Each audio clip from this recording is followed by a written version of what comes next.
जय Hind defence lovers. आज की टॉप हेडलाइंस कुछ इस प्रकार है। इंडियन कोस्ट गार्ड को हैंडओवर किए 4 और ALH मार्क 3 हेलीकॉप्टर्स। भारतीय प्रधानमंत्री पर हमले की योजना बनाने वाले हुए गिरफ्तार। आईसिस मॉड्यूल से लिंक रखने वाले 2 और लोगों की गिरफ्तारी। पाकिस्तान में शुरू हुई US और ईरान की बातचीत।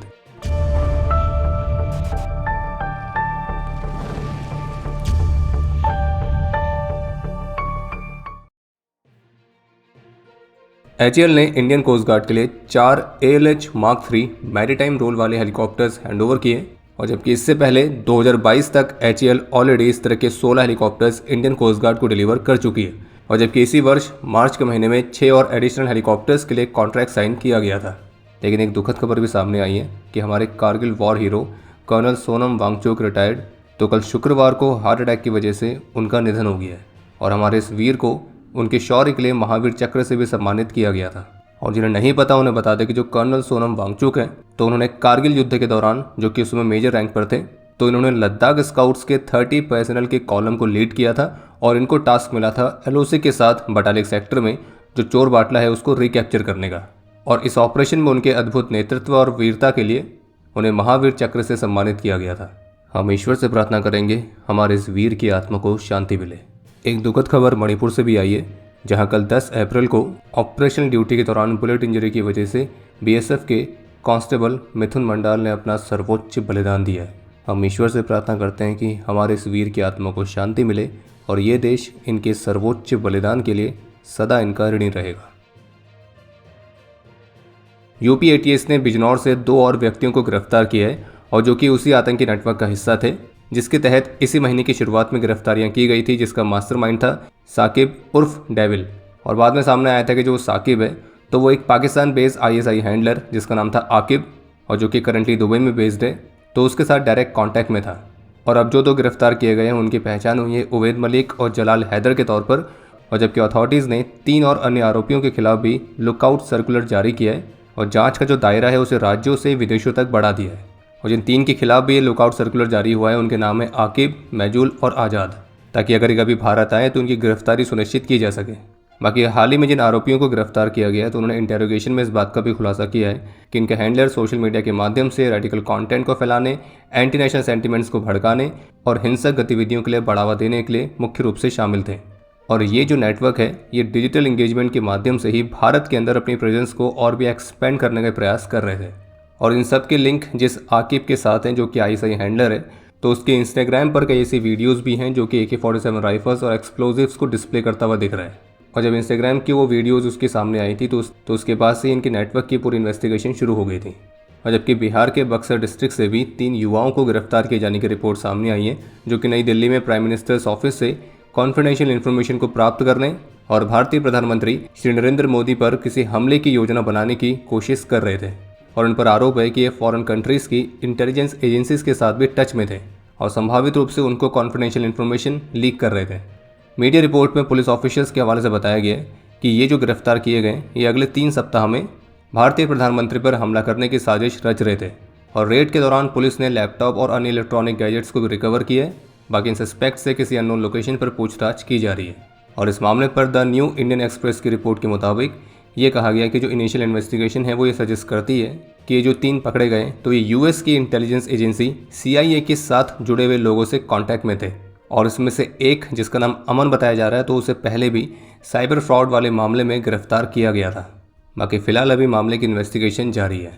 एक मामला ये सामने आया है कि अलीगढ़ में एक मास्क मैन द्वारा रेजिडेंशियल एरिया में फायरिंग वाले इंसिडेंट के बाद पुलिस ने बुधवार को अलीगढ़ मुस्लिम यूनिवर्सिटी के हॉस्टल में एक सर्च कंडक्ट करी थी।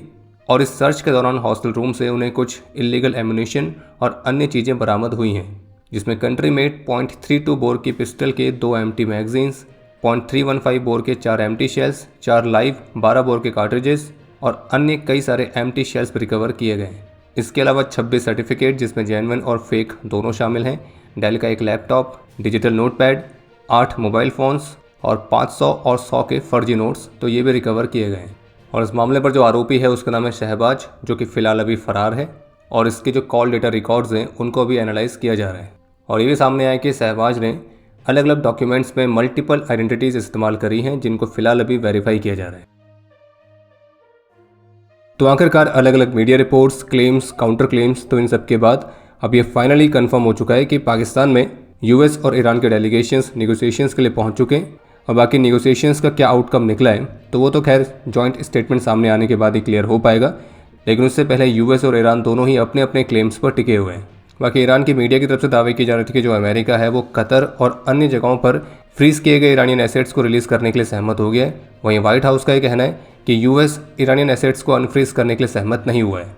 तो इस तरह के क्लेम्स, काउंटर क्लेम्स अभी भी जारी हैं। अगर नेगोशिएशंस कंप्लीट होने के बाद एक जॉइंट स्टेटमेंट के माध्यम से ही सारी स्थिति एक्चुअल में क्लियर हो पाएगी, क्योंकि यूएस के प्रेसिडेंट भी अपने अपने हिसाब से अपने पोस्ट करने में लगे हुए हैं और वहीं ईरान भी उसको काउंटर करने में लगा हुआ है। इसके अलावा सऊदी अरेबिया के डिफेंस मिनिस्टर की तरफ से बताया गया कि पाकिस्तान के साथ उनके डिफेंस एग्रीमेंट के हिस्से के तौर पर पाकिस्तान ने सऊदी अरेबिया में अपने फाइटर जेट्स और अन्य मिलिट्री फोर्सेस को भेजा है और जो कि उनके किंग अब्दुल अजीज़ एयरबेस पर पहुंचे हैं। वहीं इसी बीच द न्यूयॉर्क टाइम्स की तरफ से एक रिपोर्ट जारी की गई है जिसमें यह बताया गया कि यूएस जैसे कि चाहता है कि स्ट्रेट ऑफ हॉर्मुज़ तुरंत ही रीओपन होना चाहिए, लेकिन कहा गया कि ईरान स्ट्रेट ऑफ हॉर्मुज़ को तुरंत ही फुली रीओपन नहीं कर सकता है, क्योंकि ईरान द्वारा इस वाटरवे पर जो माइंस प्लेस की गई थी तो उनमें से कुछ माइंस को ईरान लोकेट नहीं कर पा रहा है और जब पता ही नहीं है कि माइंस है कहाँ पे तो उनको हटाना भी काफ़ी मुश्किल है। और कहा गया कि इन माइंस को तेजी से आईआरजीसी की बोट्स द्वारा तैनात किया गया था और उनमें से कुछ माइंस अपनी एक्चुअल पोजीशन से ड्रिफ्ट होकर दूसरी जगह पे चली गई हैं। तो इसलिए इस स्ट्रेट ऑफ हॉर्मुज़ को रीओपन करने में इस तरह की कुछ तकनीकी लिमिटेशंस बताई जा रही है। CNN की रिपोर्ट के मुताबिक, जिसमें यूएस इंटेलिजेंस के हवाले से बताया गया कि जो चीन है वो आने वाले कुछ सप्ताह में ईरान के लिए कुछ नए एयर डिफेंस सिस्टम्स को डिलीवर करने की तैयारी कर रहा है और इसे चीन द्वारा एक उकसाने वाला कदम बताया जा रहा है, क्योंकि उनका मानना है कि यूएस और ईरान के इस फ्रेजाइल सीज फायर एग्रीमेंट को तोड़ सकता है। और इसी रिपोर्ट के मुताबिक ईरान अपने फॉरेन पार्टनर्स की मदद से कुछ वेपन सिस्टम्स को रिप्लेनिश करने के अवसर के रूप में इस सीज फायर का इस्तेमाल कर रहा होगा।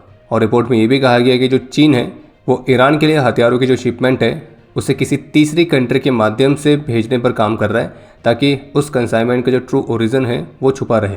और इस रिपोर्ट के मुताबिक इसी कंसाइनमेंट के हिस्से के तौर पर जो चीन है वो shoulder fired anti air missile systems को ट्रांसफ़र करने की तैयारी कर रहा है। जबकि वॉशिंगटन में चाइनीज़ एम्बेसी के प्रवक्ता का यह कहना है कि जो चीन है उसने कभी भी कॉन्फ्लिक्ट में किसी भी पार्टी को वेपन्स प्रोवाइड नहीं किए हैं और इसलिए ये जो CNN की इन्फॉर्मेशन है ये सही नहीं है। भारत इलेक्ट्रॉनिक्स लिमिटेड ने चित्रकूट में 75 हेक्टेयर्स तक के लैंड को एक्वायर किया है और इस लैंड का जो अलॉटमेंट लेटर है तो उसे उत्तर प्रदेश के मुख्यमंत्री श्री योगी आदित्यनाथ द्वारा हैंडओवर किया गया था। और अब इस जमीन पर लगभग 600 करोड़ रुपीस से अधिक की इन्वेस्टमेंट के साथ एक एडवांस फैसिलिटी को बनाया जाएगा जो कि भारत के भविष्य के डिफेंस प्रोग्राम्स में अपना योगदान देगी, जैसे कि QRSAM, कुशा एयर डिफेंस सिस्टम और MRO फैसिलिटी के साथ नेक्स्ट जनरेशन के रडार सिस्टम्स। इसके अलावा एक अपडेट यह है कि भारतीय सेना प्रमुख ने बेंगलुरु बेस्ड भारत के defence startup new space research and technologies की फैसिलिटी को विजिट किया है और इस दौरान उन्हें कंपनी द्वारा बनाए गए कई सारे स्वदेशी अनमैन्ड और हाई ऑल्टीट्यूड सिस्टम्स के बारे में ब्रीफ किया गया है। और इस दौरान advanced swarm drone technologies, ISR capabilities, तो इन पर भी मुख्य रूप से इंट्रैक्शन हुआ है। इसके अलावा एक और महत्वपूर्ण अपडेट है कि भारतीय वायुसेना की जो 132 हेलीकॉप्टर यूनिट है तो उसने एक महत्वपूर्ण माइलस्टोन को अचीव किया है और लगभग 40 वर्षों की डेडिकेटेड सर्विस को कंप्लीट करके जो इस यूनिट के 16 चेतक और चीता हेलीकॉप्टर्स की पूरी फ्लीट है तो उसने 100% सर्विसिबिलिटी को अचीव किया है। 100% सर्विसिबिलिटी का मतलब है कि इस यूनिट के टोटल 16 हेलीकॉप्टर्स पूरी तरह से फंक्शनल हैं, मिशन रेडी हैं और फ्लाई करने के लिए हमेशा उपलब्ध हैं। और आपको बता दें कि जो 100% सर्विसिबिलिटी है उसे अचीव कर पाना बहुत ही मुश्किल टास्क होता है, विशेष रूप से अगर बात कर रहे हो आप पुराने एयरक्राफ्ट की, क्योंकि उनके स्पेयर पार्ट्स लिमिटेड होते हैं, उनमें वेयर एंड टेयर हाई होता है, टेक्नोलॉजी आउटडेटेड हो चुकी होती है और इसी वजह से इस तरह के प्लेटफॉर्म पर 100% सर्विसिबिलिटी को अचीव करना ये एक निश्चित रूप से महत्वपूर्ण माइलस्टोन है, जो कि भारतीय वायुसेना की कमाल की मेंटेनेंस टीम और हाई टेक्निकल एक्सपर्टीज़ को भी दर्शाती है। बाकी अब समय है आज के इतिहास का। आज के दिन 2018 में जम्मू कश्मीर में एक ऑपरेशन के दौरान अपने अदम्य साहस और वीरता का परिचय देते हुए सैपर S कुनाकर राव वीर गति को प्राप्त हुए थे। आज के दिन 2007 में 114 हेलीकॉप्टर यूनिट के स्क्वाड्रन लीडर शांतनु बसु और फ्लाइट लेफ्टिनेंट अमित शर्मा ने अपना सर्वोच्च बलिदान दिया था। स्क्वाड्रन लीडर शांतनु को मरणोपरांत शौर्य चक्र से और फ्लाइट लेफ्टिनेंट अमित शर्मा को मरणोपरांत वायु सेना मेडल से सम्मानित किया गया। आज के दिन 2018 में जम्मू कश्मीर में ही अपने अदम्य साहस और वीरता का परिचय देते हुए नायक TK पोपटराव वीर गति को प्राप्त हुए थे। आज भारत के ब्लैक टाइगर रविंद्र कौशिक की बर्थ एनिवर्सरी भी है।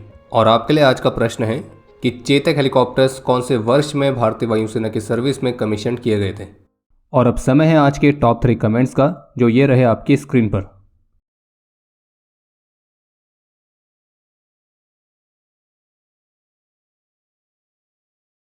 उम्मीद है आपको आज का एपिसोड पसंद आया होगा। पसंद आया तो वीडियो को लाइक करना ना भूलें। आपके कोई भी सुझाव या सवाल हो तो उसके लिए कमेंट सेक्शन ओपन है। और अगर आप डिफेंस रिलेटेड और भी एक्सक्लूसिव कंटेंट में दिलचस्पी रखते हैं तो आज ही प्ले स्टोर से डिफेंस स्क्वाड की सुपर ऐप को डाउनलोड करना ना भूलें। और अगर आप चैनल पर पहली बार आए हैं तो squadron.in पे जाके हमारे नए डिज़ाइंस को भी चेकआउट जरूर करें। बाकी जल्द मिलेंगे नए एपिसोड के साथ। तब तक के लिए जय हिंद, जय भारत।